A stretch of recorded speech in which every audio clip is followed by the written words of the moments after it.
Right now on the National Weather Desk, Mississippi rising. Concern is growing over the possibility of spring floods. Several weeks to a month period of really elevated high water. Water war. Western states fight over rights to the Colorado River. It lets the upper basin have its cake and eat it, too. Too much heat? How early spring warmth could hurt fruit crops. We went from 0 to 60 very quickly. Digging that shovel, why this oversized garden tool is more than just a tourist attraction. Everything's made out of recycled material. The metal lived its first life as a commercial garbage dumpster. And the surprising finds trail cams are making in the forests of North Carolina. From our nation's capital, this is the National Weather Desk. Good morning and welcome to the National Weather Desk. I'm Angela Brown. Every spring, the National Weather Service prepares a series of flood outlooks for the potential of river flooding. Snowpack melt is always a key element, but other factors come into play as well. One river that is always a major focus is the Mississippi River. As meteorologist Nick Stewart explains, there is a deep concern of serious flooding this year.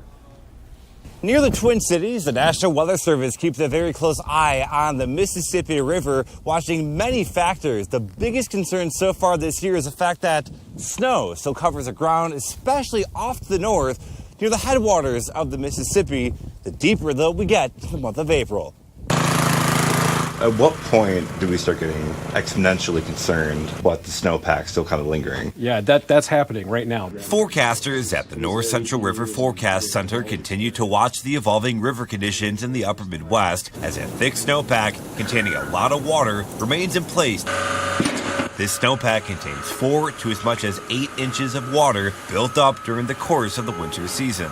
Part of the reason for major flooding forecast downstream of the Mississippi River from here in the Twin Cities is the fact that right here, we just experienced the second snowiest season on record. 89.7 inches fell, less than 2 inches away from the all-time record. And as that continues to flow downstream, we're going to be looking at several weeks to a month period of really elevated high water along the Mississippi. So any significant rainfall we get through the rest of April and into early May, the river's already high. So we add all that additional tributary rainfall that could really fall on top of an already high river. With an active period of weather forecast to continue through April, hydrologists watching the river are worried heavy rainfall may coincide with a crest, the worst combination. In Utah, parts of the state are bracing for more flooding. Daniel Woodruff reports cities and counties are making sure they have enough places to put all of that extra water. Some of the storage areas are located in plain sight.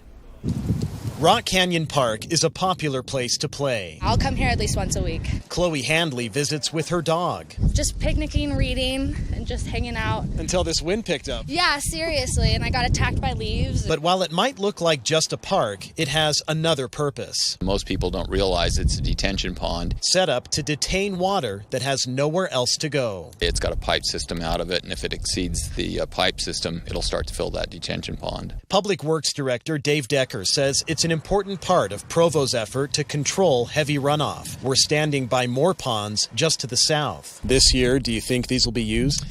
Definitely. We're anticipating these ponds will fill up. There are detention basins all across Utah in cities and counties, like here in Farmington. This one was built after runoff in the 80s led to mudslides. The city tells me it hasn't been used yet, but it's here just in case. And in Salt Lake City, Sugar House Park started filling up recently, a place for water released from reservoirs to make sure there's enough room for peak runoff later. Back in Provo, they're preparing for whatever comes. We hope that we're not getting more than what the detention ponds can handle.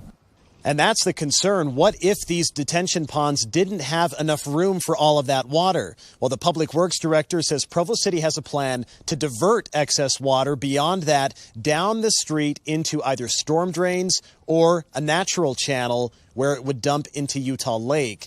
We'll watch and see. The next few weeks will be critical. While Utah expects the snowmelt to refill their water supply, it's a different story in California. The state doesn't have enough storage to capture all of the water, especially in the Central Valley. Sophia Lesios explains why that is and why the state is doing to try and solve this issue. California currently has 3 times the normal amount of snow, according to the National Weather Service. In the last few weeks, flooding concerns have been a hot topic in the Central Valley. Now that we've made it out of the drought, many are concerned we might dive right back in because we're not holding on to our water properly. It's the plumbing and the timing. It just doesn't work. You lose 80% of the water that's coming in to the ocean because you can't get it to the recharging. Mario Santoyo used to be the executive director for the San Joaquin Valley Water Infrastructure. In 2014, he pushed for Proposition 1 to pass in California. This authorized over $7 billion to fund ecosystems, watershed project and restoration, and water supply infrastructure projects, including surface and groundwater storage. Voters approved it with more than 67% of the vote. And while it sounded good on paper, 9 years later, none of that has happened. The Central Valley was even supposed to have an additional reservoir built above Millerton Lake called Temperance Reservoir. But that project sunk. So right now, California isn't going to be able to keep up with the consistent snowmelt. Since we haven't built any significant sized reservoir in the last 40 years to handle all of this flooding, most of it is going to go straight into the ocean.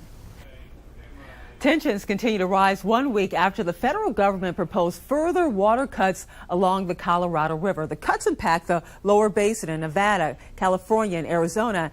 Now there are questions why states in the upper basin, including Wyoming, Utah, Colorado, and New Mexico, don't face the same reductions. Ophelia Young looks at the debate. We take cuts. We have taken cuts. We are taking cuts. Sitting miles from the river's headwaters in Colorado. We take cuts every single year. There's not been a year we've been able to get 7.5 million acre feet. 7.5 million acre feet of water apportioned to each of the upper and lower basins by a century-old compact. But now the river falls short. Lower basin states like Nevada have reservoirs like Lake Mead to collect water. Upper basin reservoirs are a fraction of Lake Mead and Powell, and they use the water as snow melts in real time. Real time meaning what happens in that year is oftentimes all we have. This is the argument made when 6 states reluctantly decided only the lower basin, Nevada, California, and Arizona, will take on more cuts until 2026. Well, I say it lets the upper basin have its cake and eat it, too. Kyle Rorink is in Nevada and says that doesn't hold water. It's because no cuts are being proposed for the upper basin, and it really goes out of its way to protect elevations at Lake Powell. It puts a lot of onus on lower basin states. If all goes according to timeline, final plans will be released this summer. Those against these cuts acknowledge the solution is temporary, but hope it won't set the tone for the longer-term plan beyond 2026. The wildfires that have been burning in New Jersey for the past week are still smoldering this morning. Yesterday, another large wildfire broke out in Burlington County in the Pine Barrens. April is the peak of New Jersey's forest fire season, and this year has already been busier than the last 2 years. Dry conditions, low humidity, and gusty winds are fueling the fires. And later this week, firefighters may have another obstacle: warmer temperatures. More summer-like air is moving across the nation, with temperatures peaking at 10, 20, and even 30 degrees above normal. Here in D.C., we could hit 90 degrees on Friday. The average is 70. Well, there's a mound of garbage so big floating around in the Pacific Ocean that it started to grow essentially its own ecosystem. This is getting a lot of attention. It's known as the Great Pacific Garbage Patch. It's twice the size of Texas, and it sits between California and Hawaii. A new study that's been published in the Nature, Ecology, and Evolution journal finds dozens of species kind of living there, like tiny crabs, are able to survive and reproduce on a mound of trash. It could mean, though, plastic pollution makes it possible for the creation of a new species that usually cannot survive in the ocean. Fascinating stuff. And coming up on the National Weather Desk, a look at how a recent cold spell in Wisconsin is impacting local fish populations. And we'll head to Texas for a jumbo-sized lesson in sustainability. We'll be right back.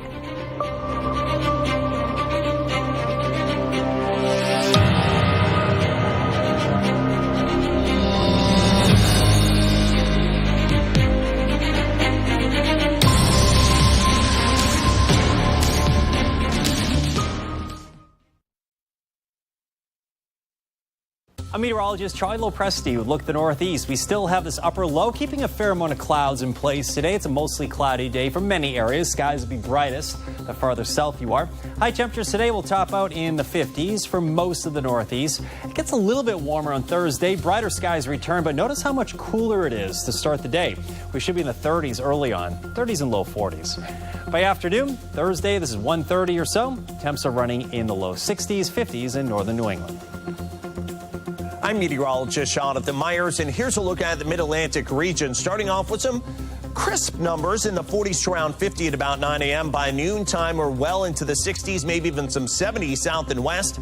And then look, lots of 70s, maybe some 60s north as we head to about 5 p.m. Could even threaten 80 down toward Roanoke as well as Richmond in Virginia, and a nice evening on the way as well as we go into midweek. Fair weather high pressure is our weather maker. That's the scene here.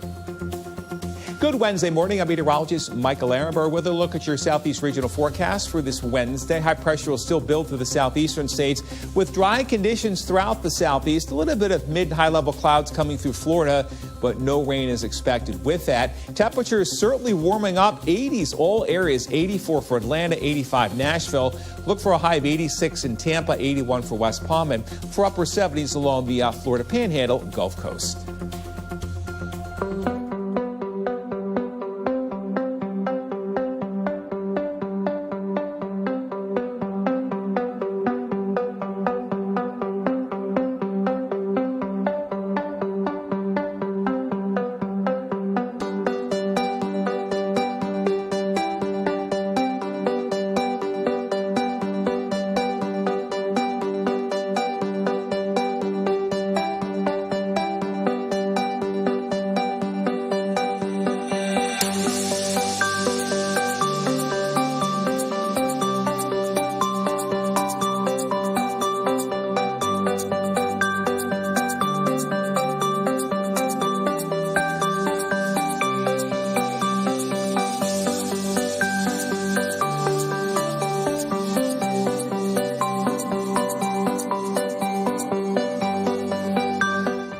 Watching the National Weather Desk.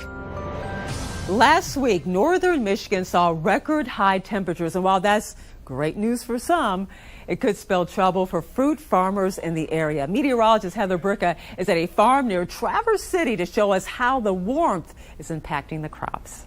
On the Leelanau Peninsula, 2K Farms has several rows of apple trees and grapes. High temperatures in the 70s and 80s last week has tree farmers leery about the fruit of their labor this year. We went from 0 to 60 very quickly.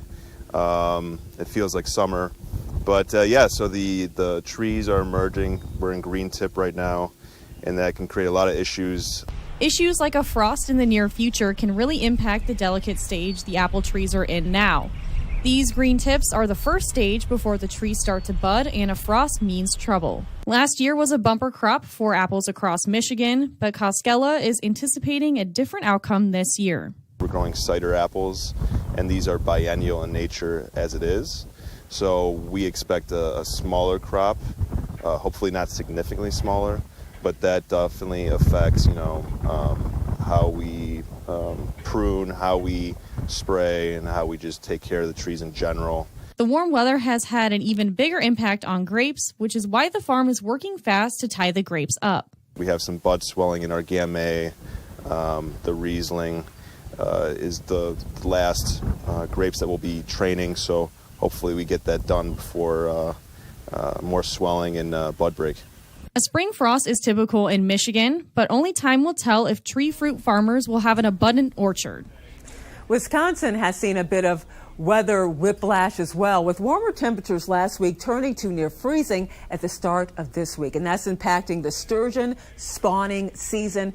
Eric Peterson is in Green Bay with more. What do you mean? Cold and windy. Just turn the fish off. Dick Statt is a volunteer with the Sturgeon Guard. He says fish are spawning along the Wolf River shoreline, but the telltale tales are tough to spot. It's a similar situation just downstream west of New London. Conditions at the Wolf River Sturgeon Trail. are very quiet.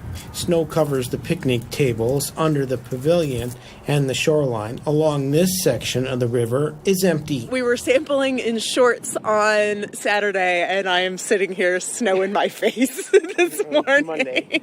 DNR sturgeon biologist Margaret Stadig says sturgeon spawning began on Friday, when Wolf River water temperatures reached the mid-50s. In many years, we say that water temperature is a big driving factor, and it is.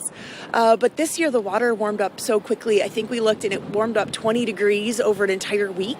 And that's too quickly for the sturgeon. They just weren't quite ready for it. And then it got cold. When the weather kind of cooled off and the fish cooled off, and they're still there, you can still kind of see them, but they're just not as active. Stadig says water temperatures take longer to fluctuate than those in the air. She says the spawning season is young and sturgeon will adjust. I don't think the spawn is done. So while spawning has stopped, I don't think they're done. Back at Bamboo Bend, Dick Stat expects chilly conditions to continue, at least for now. With Earth Day coming up on Saturday, you may be thinking about ways to reduce, reuse, and recycle. There's one company in Central Texas taking that mission to the extreme. Meteorologist Chicago Windler from our Austin station shows us their giant-sized lesson in sustainability. It's 40 feet tall, 7 feet wide, and weighs 5,000 pounds. This is the world's largest shovel. So what's the story behind this oversized garden tool? I decided to dig deeper and find out. Creedmoor, Texas, population 202. This tiny city just 15 miles south of downtown Austin is actually a bit of a tourist attraction. Folks stop all the time just to come by and take a picture. World's largest shovel. Guinness certified it in July of 2014. Everything's bigger in Texas. That was the intent, right? Absolutely. Adam Gregory says Texas disposal systems started small here on FM 1327 nearly 50 years ago. We're a family-owned business. We were founded with one employee and one truck in 1977, and over the years we've grown up to about 1,500 employees. The company takes in 100% of the city of Austin's trash and strives to turn it into treasure.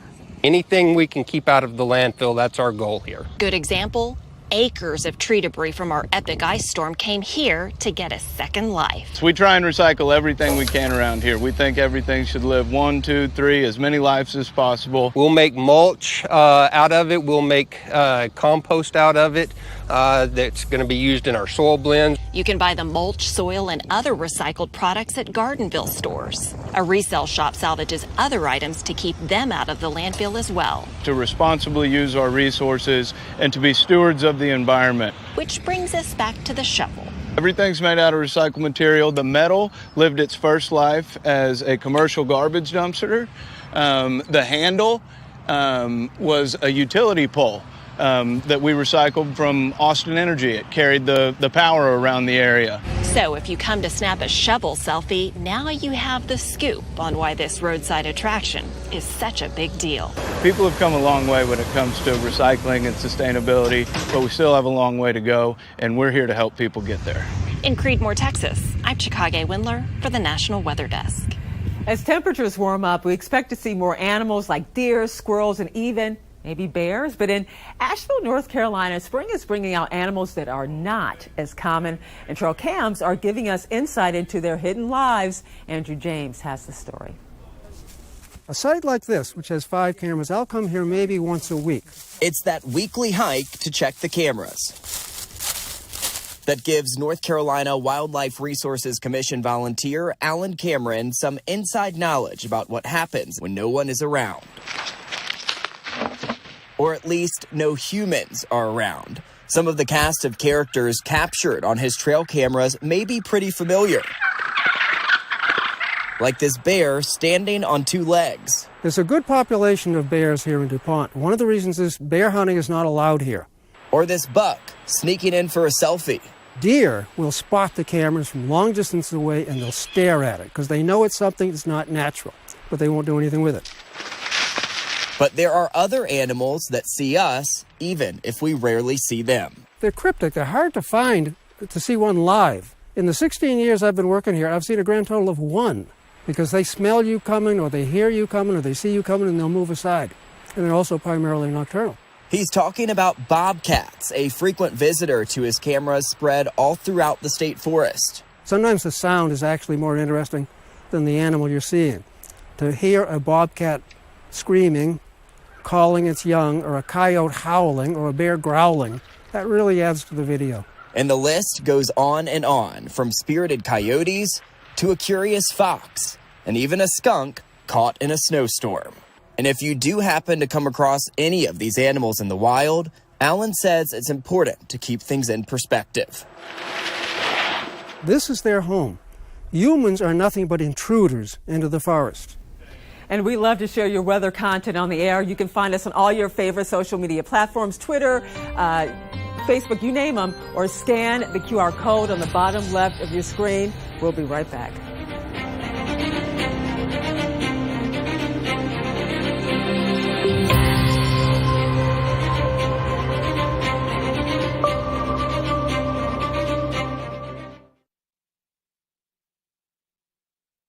Well, a very good Wednesday morning, everyone. I'm meteorologist Andrew Buckmichael. Take a look at your weather story across the Midwest, and we've got some rain and even a little bit of snow to the far north moving into the northern part of the Midwest, but temperatures definitely warming up for a lot of us to the south, a lot of 80s across the southern part of the Midwest. That rain continues moving its way towards the Great Lakes for your Thursday and into the Ohio Valley on Friday with some snow across the north. So definitely not quite the full summer yet, but we're on the tail end of spring.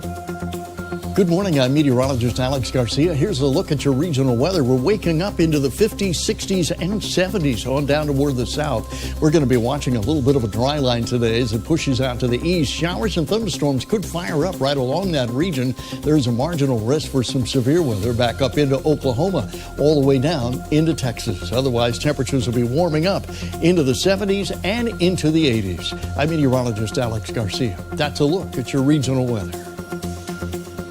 Well, hi there, everybody, and good Wednesday morning to you. I'm meteorologist Shannon O'Donnell. Out west, we continue to balance out the heat in the midsection of the country with all the chilly air still trapped in place over the Intermountain West, including not even cracking freezing today in Jackson Hole and just upper 40s in the Rose City of Portland, Oregon. You can find some warmth around Phoenix with a high of 82, 60s in parts of California. You can see the current weather maker, this big round of snow coming over the Rockies this afternoon.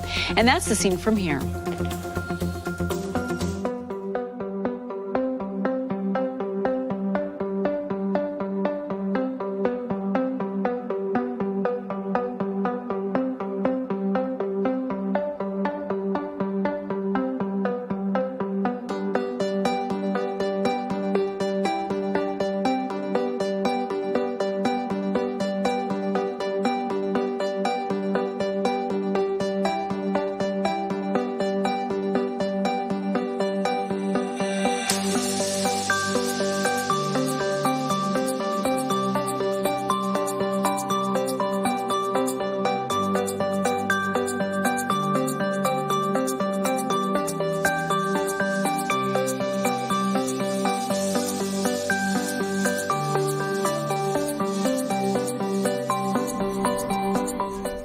We are in wildfire season. For some states, it's already been a record year. Providence meteorologist Christina Ernie explains how the winter weather is shaking things up. Wildfire season still upon us in New England. The fuel of these fires? Dry brush and lack of moisture. In springtime, we see the most wildfire activity here. It's because after all of the snow melts, we're left with that dry brush that's left over from last fall before it snowed. Plus, if we don't get a lot of moisture or rain in the springtime months, we're left with that dry brush that can be sparked up by anything from the sun to campfires to cigarette butts. This video shows one of the largest fires in Rhode Island state history. It was in Exeter, Rhode Island, just the past Friday, and it burned over 700 acres. Time now for a short break. We leave you with views of a tulip farm just north of Seattle, Washington.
And a quick reminder to check out our new podcast, Off the Radar. The premiere episode looks at the role cow burps and other bodily functions have on the environment. You can find Off the Radar wherever you get your podcasts. Thank you so much for joining us. And we'll see you right back here tomorrow.